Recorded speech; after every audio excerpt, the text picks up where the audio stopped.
जो सरकार में रहते हुए भारतीय जनता पार्टी को कहते हैं कि बीजेपी चुनावी राजनीति और वोट बैंक के दबाव में फैसले लेती है, वही ओम प्रकाश राजभर जी जो कहते हैं कि भारतीय जनता पार्टी की सरकार में करप्शन बढ़ रहा है। इन्हीं सब वजहों से आदरणीय योगी आदित्यनाथ जी ने 2019 में उनको बाहर का रास्ता दिखा दिया था। फिर वो समाजवादी पार्टी के पास आए क्योंकि उनको लगा कि समाजवादी पार्टी जो है वो सरकार बना लेगी। देखिए, गोस्वामी तुलसीदास जी ने उत्तरकांड में ओम प्रकाश राजभर जी के जैसे लोगों को समझते हुए एक चौपाई लिखी थी। उन्होंने लिखा था, मेरे हाथ में है, कि लोभही ओढ़न लोभही दासन सिसनोदर पर जमपुर त्रासना काहू की जो सुनही बड़ाई श्वास लेही जनु जूड़ी आई।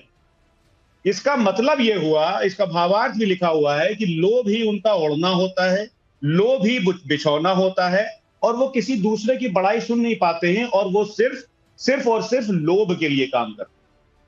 तो आदरणीय ओम प्रकाश राजभर जी सिर्फ अपने लोभ के लिए काम करते हैं। और लोभ किसका? हमारे भाई सुनील अरकवर्षी जी का कुछ नहीं होना है। वो अपने लिए या अपने पुत्र के लिए ही कुछ करेंगे। उनको हमारे सम्मानित राजभर समाज से भी कोई मतलब नहीं। वो सिर्फ और सिर्फ अपने लिए और अपनी परिवार की राजनीति करते हैं। मैं with due respect two Om Prakash Rajbhar ji बस 20 सेकंड और आपके लेना चाहूंगा। With due respect two Om Prakash Rajbhar ji हमारे बड़े हैं, हमारे सीनियर हैं, लेकिन इतनी बड़ी बड़ी बातें उन्होंने हमारी पार्टी के लिए कही हैं। तो मैं सिर्फ एक बात कहना चाहता हूं कि ओम प्रकाश राजभर जी बिन पेंदी के वो लोटे हैं कि जिससे ना पानी पिया जा सकता है, ना मुंह धोया जा सकता है। मुंह मैंने लगा दिया, बाकी आपकी जो दर्शक हैं वो समझदार हैं।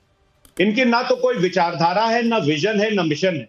और रही बात, विद्या जी अगले टर्म में ना आइएगा, बस मैं खत्म कर रहा हूं।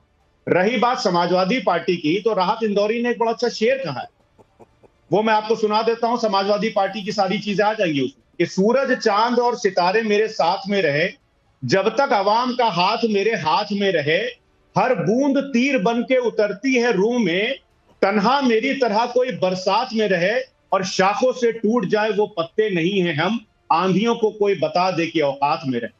समाजवादी पार्टी आदरणीय नेताजी के विचारों, डॉक्टर राम मनोहर लोहिया की विचारधारा और जयप्रकाश नारायण जी के आंदोलन से निकली हुई पार्टी है। ये 2 तहसील और 6 विधायकों की राष्ट्रीय पार्टी नहीं है। समाजवादी पार्टी संघर्षों की बुनियाद पर बनी हुई पार्टी है, जिसकी कमान इस प्रदेश के, इस देश के बड़े नेता आदरणीय अखिलेश यादव जी के हाथ में है, जो कि उत्तर प्रदेश की सबसे बड़ी पार्टी है। ठीक है सर, लेकिन आपने अपनी शायरी में आंधी की बात की, तो ये आंधी एसबीएसपी की तरफ से चल रही है या बीजेपी की तरफ से चल रही है? नवीन भाई, आप क्यों इतना मुस्कुरा रहे हैं? मैं विद्या भाई बात इसलिए मुस्कुरा रहा हूं कि समाजवादी पार्टी वाले सब समझते हैं, और जब वो बोलते हैं वो भी सही बोलते हैं। मैं ऐसा कह नहीं रहा गलत बोलते हैं, लेकिन क्या है कि वो आकलन गलत करते हैं।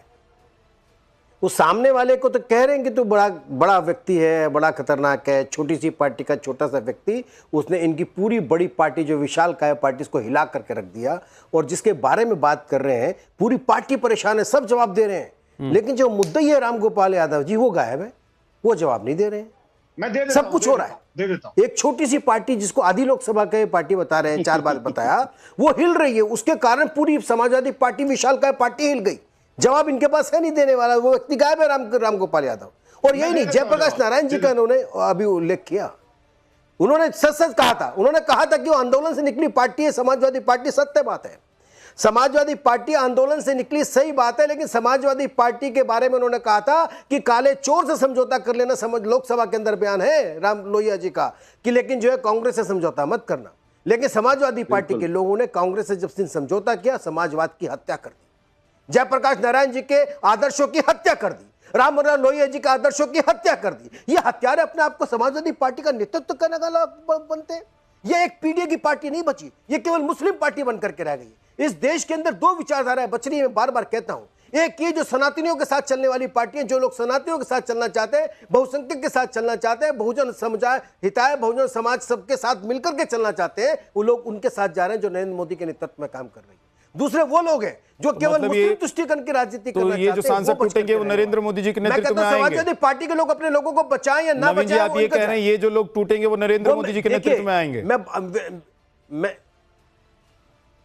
मैं विद्यानाथ जी, मैं फिर कहता हूं आपके इस प्रबुद्ध चैनल पे कि जो लोग इस समय दूसरे संगठनों को छोड़ रहे हैं, वो इसलिए छोड़ रहे हैं कि उनको अपने क्षेत्र की जनता को जवाब देना है कि वो सनातनियों का विरोध क्यों करते हैं, वो महिलाओं के आरक्षण का विरोध क्यों करते हैं, वो इस देश के अंदर यूसीसी लागू करना क्यों नहीं चाहते, जब वो उनके दल के नेता, जो बेईमान नेता, उनकी बात नहीं सुनते हैं, इसलिए निकल करके आ रहे हैं, वो मोदी जी के नेतृत्व में जा रहे हैं। ओके, जल्दी से मतलब ये नहीं कि भाजपा में आ रहे हैं। 30 सेकंड में आप जवाब दे दीजिए, उसके बाद प्रशांत प्रतिनिधि कर रहे हैं, उसके बाद प्रशांत जी के पास वो अपना जवाब दे सके। हाँ, देखिए, इन्होंने सनातनियों की बात की। मैं नवीन जिंदल जी से एक बात पूछना चाहता हूं, आपका पूरा सम्मान के साथ।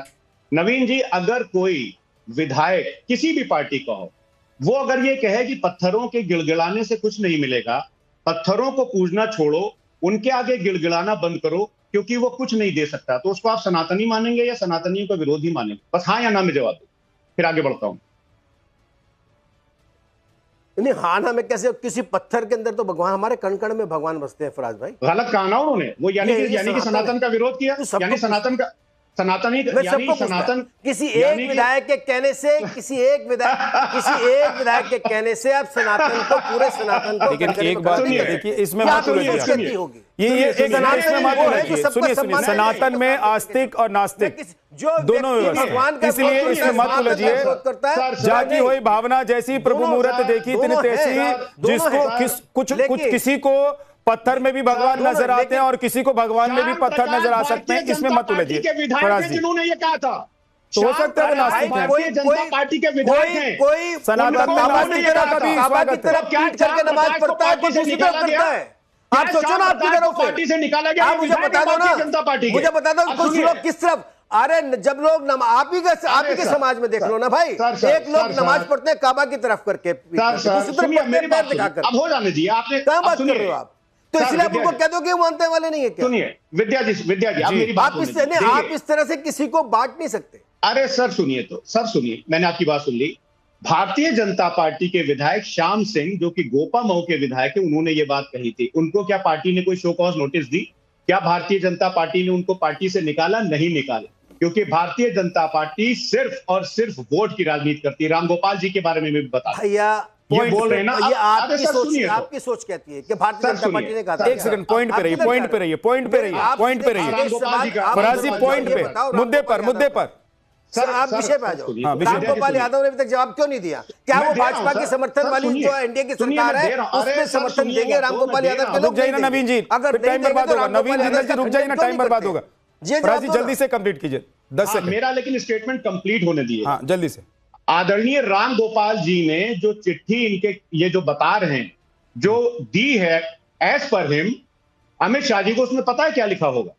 उसमें लिखा यह होगा कि ओम प्रकाश राजभर जी थाली के बैंगन, ही इनके ऊपर कभी विश्वास न करिएगा गृह मंत्री। अरे तो उसको ओपन क्यों नहीं कर रहे हैं माननीय रामगोपाल यादव जी? उसको आकर रामगोपाल यादव क्यों नहीं कहते? क्या आखिर रामगोपाल यादव चीज कर रहे हैं आप? लिखा होगा, ये होगा ख्वाबों में। क्या रामगोपाल यादव विदेश गए? अरविंद जी उनके फोन पे इनकमिंग बंद हो गई। सुनिए ना अरविंद जी, मैं ये कह रहा हूं, फोन पर इनकमिंग बंद हो गई क्या? नवीन जी एक सेकंड रुक जाइए। नवीन जी, विषयांतर हो जा रहे हैं हम लोग, बार बार विषयांतर मत होइए, मुद्दे पर रहिए। अरविंद जी, अगर मान लीजिए समाजवादी पार्टी के सांसद टूट भी रहे हैं, है ना, हमने देखा कि बंगाल में टूटे सांसद विधायक, हमने देखा कि महाराष्ट्र में टूटे सांसद विधायक, तो उससे पहले कोई ऐसा सहयोगी और गठबंधन का कोई व्यक्ति आकर हल्ला नहीं मचा रहा था कि टूट रहे हैं? टूटे अंदर ही अंदर और आकर या तो अपनी व्यवस्था बना ली या जुड़ गए। ये इतना जो बवाल काटे पड़े हैं,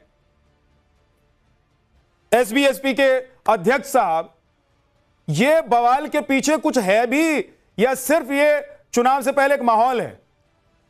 देखिए विद्यानाथ जी, जहां आग न हो वहां धुआं नहीं दिखाई देता है, और जब तक कोई दल टूट न जाए तब तक उस दल के मुखिया का और नेताओं का आपद धर्म होता है कि वो कहता रहे कि हमारा दल जो है टूट नहीं रहा है, इंटैक्ट है। और उसी आपद धर्म का पालन आदरणीय अखिलेश जी भी कर रहे हैं, और यहाँ पे फराज किदवई जी ओपी राजभर किस धर्म का पालन कर रहे हैं? दूसरी, वो जिस धर्म का पालन कर रहे हैं उसका उदाहरण फराज जी ने दिया।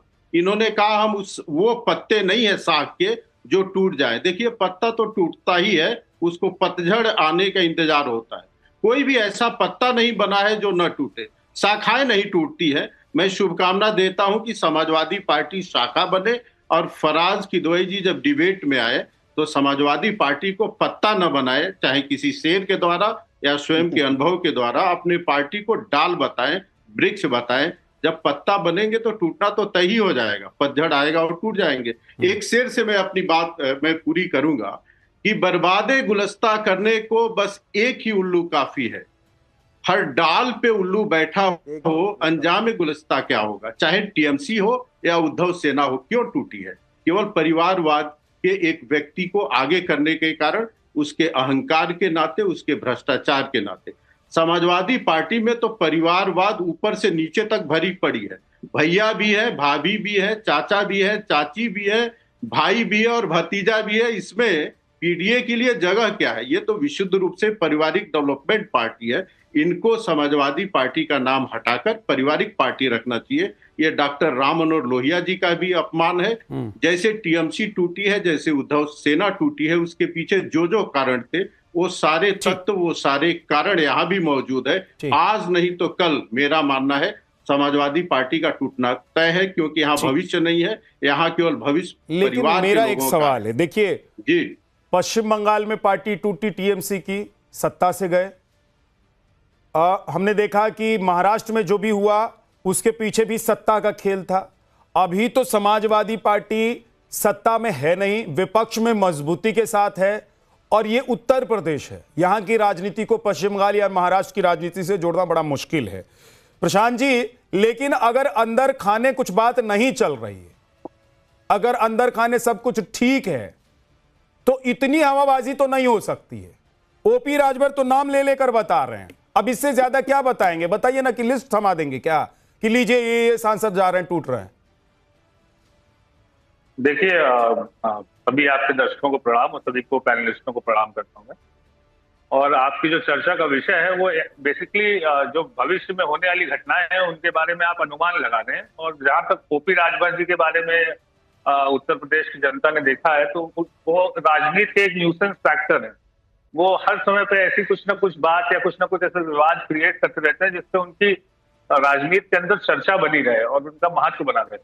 और जहां तक मेरा अंदाजा है इस प्रक्रिया में, 2027 में विधानसभा चुनाव आने वाले हैं मिर्जा जी, और 2027 के चुनाव के लिए अभी से तैयारियां शुरू हो गई। और ये लोग एनडीए के पार्ट हैं, एसबीएसपी हो या संजय निषाद जी की पार्टी हो या अनुप्रिया पटेल जी की पार्टी हो, और अपने अपने महत्व को बनाने के लिए और अपने अपने हिस्से में ज्यादा से ज्यादा सीटों को लेने के लिए जो कुछ भी इनको करना पड़ेगा भारतीय जनता पार्टी के आला कमान को खुश करने के लिए, वो ये करेंगे। तो मेरे हिसाब से ये उसी रणनीति के तहत दिया गया एक बयान है। इसके अंदर कहीं से कहीं तक कोई ना आग है, ना धुआं है, ना पानी है। लेकिन प्रशांत जी, आपकी जो बात है ना, लॉजिकली वो ठीक नहीं लग रही है। आप कह रहे हैं कि ये इसलिए माहौल बना रहे हैं ताकि इनको संसदीय चुनाव में या फिर विधानसभा चुनाव में ज्यादा सीट मिल जाए। अगर समाजवादी पार्टी से सांसद टूटकर आते हैं, जो कह रहे हैं ओपी राजभर, ठीक है ना, तो वो सांसद जो यहां टूटकर आएंगे उनको अपने विधायकों का भी टिकट चाहिए होगा, और जब अगली बार विधानसभा लोकसभा का चुनाव आएगा तो अपना भी टिकट चाहिए होगा। तो फिर ऐसा माहौल ओपी राजभर क्यों बनाएंगे जहां अपनी सीट का नुकसान करेंगे? मैं आपसे कह तो रहा हूं, ये फिर से बोल रहा हूं, ये एक दूरंदेशी की बात है कि हम अभी से एक ऐसा बयान दे दें एक ऐसे दल के बारे में जो लोकसभा के अंदर तीसरा सबसे बड़ा दल है, और कोई कारण नहीं है। 37 सांसदों में आपने किस सांसद का आपने